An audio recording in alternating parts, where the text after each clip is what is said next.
Une jeune fille nommée Elina, connue pour sa gentillesse et sa clarté d'esprit, entendit parler de cette légende.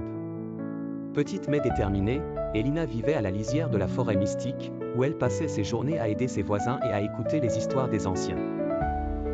Intriguée par le défi et motivée par l'espoir de sauver son royaume, elle décida de partir à la recherche de la pierre perdue.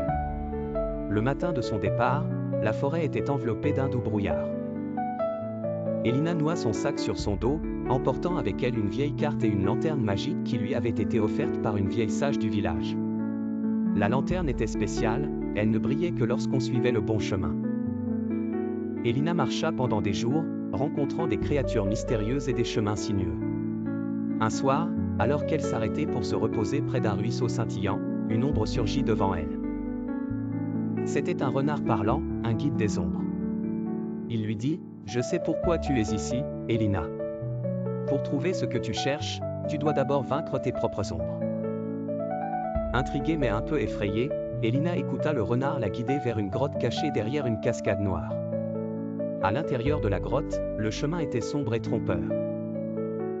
Mais Elina ne perdit pas courage.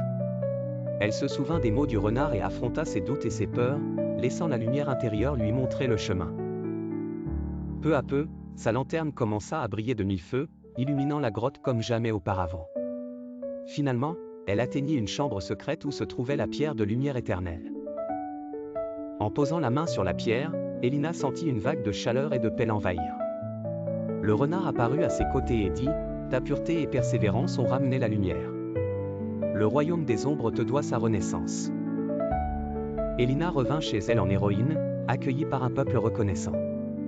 Le royaume était de nouveau baigné dans la lumière, et Elina apprit que la vraie lumière vient de la bonté de cœur que l'on partage avec les autres.